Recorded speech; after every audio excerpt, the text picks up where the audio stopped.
Velkommen her til tredje del af Svends sidste flyvning. Vi forlod Svend med morgenkaffen i Nyboder, Stor Kongensgade 151, hvor han sad og kiggede ud af vinduet.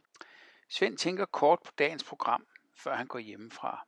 Han spacerer denne morgen, som så mange andre, via Grønningen og Esplanaden, er der nemlig kun godt en kilometers gang langs Kastelskraven til Nordre Toldbod, hvor hønen lægger til.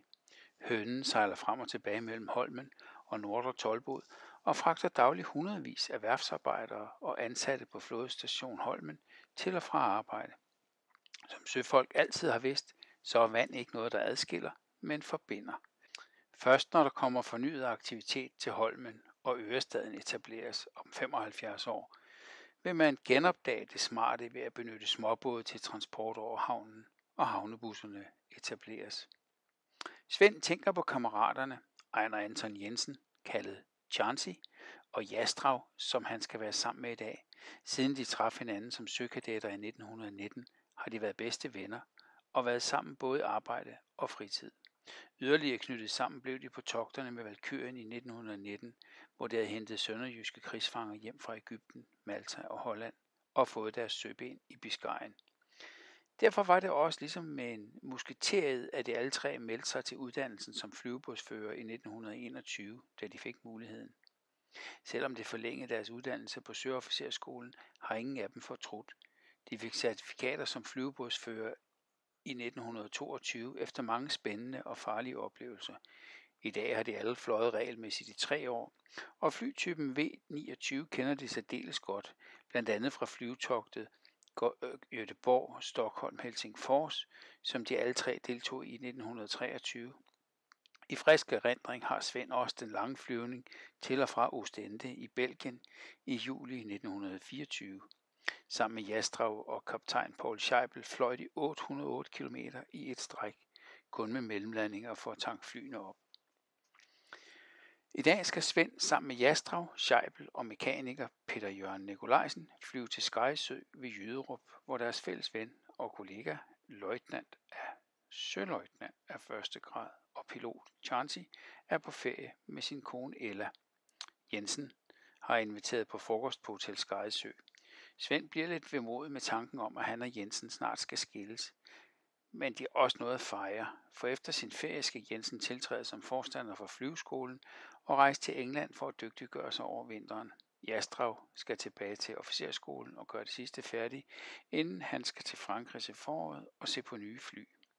Formelt er formålet med dagens tur at afprøve landingsmulighederne indenlands på det vestlige Sjælland. Planen er landingen på Skejesø, som i dag hedder Skaresø ved Jyderup, og senere Tissø, ca. 12 km sydvest for Skejesø. Mellem de to søer er der så lagt en behagelig frokost ind med herre og fru Jensen. Mens et fly med landingshjul kræver en landingsbane som minimum i hvert fald en kortklippet græsmark, så kan vandflyene lande på alle vandflader af en vis størrelse, for der er sjældent bølger, som kan være farlige, når de små fly lander. For eksempel havarerede kaptajn Paul Scheibel i Køge Bugt 3. maj 1924 ved en nødlanding i Høj Sø efter et motorstop. Klokken 8 går Svend ind i hangaren. Den charmerende, ikke specielt høje mand går målbevidst over mod mekaniker Nikolajsen og hilser hjerteligt på ham. Godmorgen, Nikolajsen. Er det klar? Jeg vil have søløjtnant. I dag er det greve. Vi skal jo flyve sammen. Forstået, Nikolajsen, svarer Svend og smiler til manden. Ja, greve, kvitterer Nikolajsen og hilser i spøg med en olieplettet finger til den matroshue, som han ikke har på i dag. Søløjtnanten, den erfarne flyvebådsfører, har haft sit certifikat i 3 år. Han går koncentreret rundt om flyet. På pontonerne er der monteret primitive hjul, jernhjul med eger. Hjul til et landbrugsredskab ligner det. Det er, så flyene kan rulles ned ad den cementerede vej til strandkanten, slæbestedet, hvor landingsbanen Øresund ligger næsten havblik den her morgen. Greve trommer let med fingrene på det udspændte lærred over vingerne og rykker forsigtigt i alle de forskellige barduner og stålvejer. Mekanikken er simpel, men alt skal virke rigtigt, ellers så kan det være fatalt. Alle på flyvestationen kender en eller flere, der er omkommet ved styrt, nødlandinger og motorstop. Svend totalhavarerede selv med et Hansa Brandenburg fly nummer 23 den 17. juni sidste år i 1924, og siden er det blevet genopbygget med det samme nummer, men et nyt byggenummer, OV38. Grunden til havariet var, at under starten fra flyvebådsstationen, der satte styrelinerne sig fast.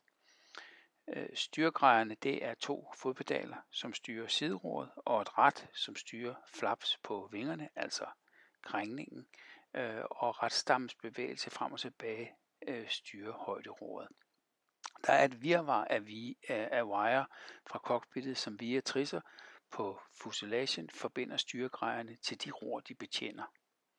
Jastrov er havareret 3 gange siden 1923, så de er alle bevidste om, at det er farligt, og de gør derfor, hvad de kan for at sikre sig, at flyene er i orden, inden de starter. Da han er færdig med at gennemgå kroppen og vingerne, vender han sig mod Nikolajsen, som står op ved motoren med en stor tang i hånden og motorolie på den ene kind. Er maskinen i orden, Nikolajsen? Der var jo noget med den forleden dag, ikke sandt?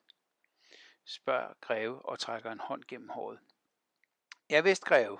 Jastrov havde en tur rundt om Saltholm i går, og hun holdt omdrejningerne uden problemer. Jeg talte med værkføreren om det, og vi mener, det var brændstoftilførslen, der gav problemer i sidste uge. Mens det ene originale W-29 fly, som marinen anskaffede sig fra Tyskland i 1919, det første nummer 24, det havde en Benz motor på 150 hestekræfter, så har orlogsværftets motorer 160 heste. Svend er imponeret over den kvalitet og driftssikkerhed, motorerne fra orlogsværftet har, selvom de aldrig har lavet andet end kopier. Fungerende chef for flyvestationen, Paul Scheibel, kommer sammen med Jastrov over til Svend og Nikolajsen. Begge gør kort honør for kaptajnen, der blot nikker venligt og siger, Godmorgen de herrer. Skal vi få maskinerne til vandet? Forsigtigt triller de flyene ud af hangaren, et af gangen. Flyene vejer knap 1000 kilo uden brændstof og last, og såvel fuselage som vinger er konstrueret meget let og er sårbare over for skarpe genstande, så de er mindst 5 mand om opgaven for ikke at støde ind i noget på vejen. Nede ved stranden søsættes flyene, og straks de er på vandet lever de op til deres navn, vandfly. Med hjul på pontonerne var de som albatrosser på land, men nu vugger nummer 27 og nummer 24 yndefuldt ved flydebroen. Nikolajsen tanker dem op med slangen fra land. Kaptajn Scheibel, Greve og Jastrov har drøftet vejret og fastlagt en ruteplan under hensyn til det forventede vejr. Det tegner smukt til turen. 5 sekundmeter fra sydvest og klart vejr. Det bliver ikke meget bedre i oktober måned. Søofficeren og mekanikeren har skiftet til flyverdragterne. De bærer redningsveste, flyverhjelme, læder og brillerne har de i hånden. Selvom temperaturen er omkring 10 grader og formodentlig stiger lidt op ad dagen, så er det koldt at sidde i en åben flyver med 140 km i timen, så flyverdragterne er polstret godt. Er flyene tanket op, spørger Scheibel. Ja, de er tanket op og klar, herre kaptajn, svarer en kraftig mand i en olieplettet kedeldragt. Det er værkføreren, som sammen med 2 værnepligtige gaster skal sende dem afsted. I så stille vejr kan disse 2 mænd sammen med piloterne godt håndtere at vende flyene ved broen. Scheibel og Jastrov har slået plat og krone om, hvem af dem der skal flyve. De er begge uddannede piloter, så de skiftes. Men turen før frokosten er mest eftertragtet, og Scheibel har vundet. Han skal flyve første etape til Jyderup. Jastrov og han stiger ud på den styrbords ponton og halvt kravler, halvt går gennem stiverne til agterkanten af den styrbordsvinge. Der er nemlig en halvcirket formet udskæring i vingernes agterkant helt inde ved fuselagen i begge sider, men i styrbords side er der et håndtag på siden af fuselagen, som kan bruges ved ombordstigning. Det er der, man stiger op i det agterste cockpit, observatørens plads. Scheibel stiger først op for adgangen til det forreste cockpit, pilotens.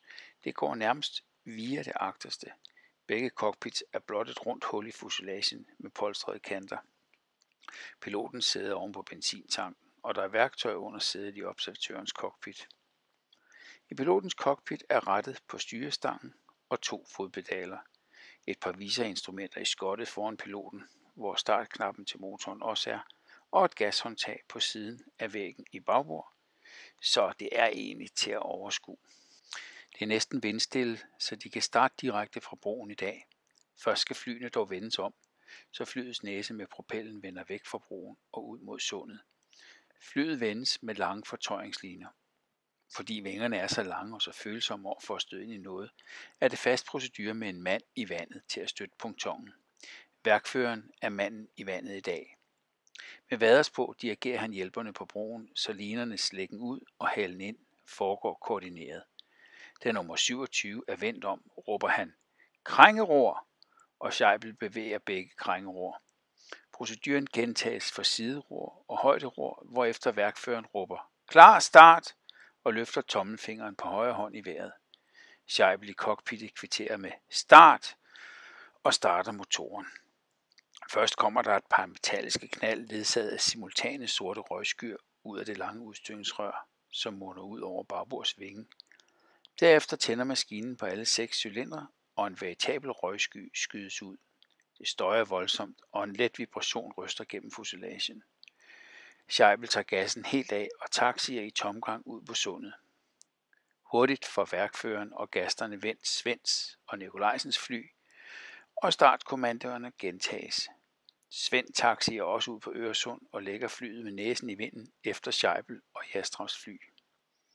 Værkføreren er kommet op på broen igen, og han afsøger sundet mod syd med en kikkert. Der er fri bane mellem Saltholm og land. Et vandområde omkring flyvestationen er forbudt område for skibstrafikken, når signalflag U, du stævner mod fare, er hejst under styrbordssejling på signalmasten på stranden.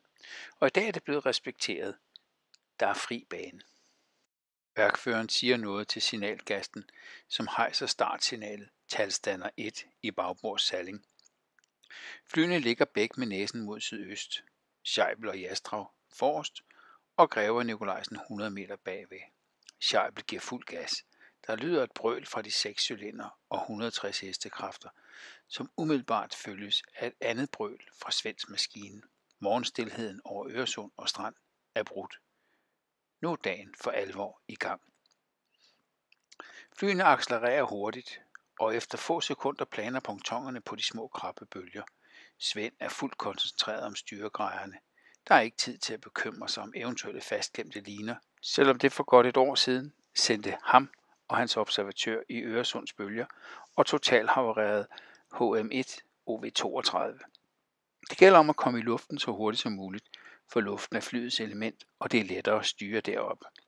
Ved 120 km i timen letter flyene, og de stiger hurtigt til 500 meter med solen lige i øjnene. Over Kastrup Havn drejer de 90 grader mod styrbord til stik vest. Der er for ganske nylig, her i 1925, startet flytrafik fra Kastrup Lufthavn, og aftalen er, at flyvebådsstationens fly, som skal vestover, passerer over Amager i 500 meters højde og stik vest fra Kastrup Havn eller nordligere. Amager er en lang, smal ø på det her tidspunkt, for kalveboderne er ikke inddæmmet endnu. Flyene bliver i 500 meters højde for at undgå de mange restende fugle på det lave vand over det lavvandede område. Farten er 140 km i timen, og larmen er infernalsk. Den lille vindskærm foran piloten er en klar forbedring, men det er motorbrillerne og de kapokfyldte øreklapper i hjelmen, som bedst beskytter mod vind og larm. Vindstyrke orkan starter ved 117 km i timen, så der er blæst i ansigtet. Heldigvis er det tørvejr og sol i dag. De kommer ind over land igen ved Søbadeanstalten i Hvidovre, passerer Avedøre Eksercerplads, hvor de modtog deres flyvetræning, og efter en halv times flyvning har de Roskilde og fjorden nede til højre. Det er stadig skyfrit, solen kommer ind fra bagbords side, og septembers himmel er stadig blå her i starten af oktober. Her slutter Svends sidste flyvning, 3. del. Jeg laver 4. del så hurtigt jeg kan. Teksten er klar, men billederne tager sin tid. På genhør hurtigst muligt.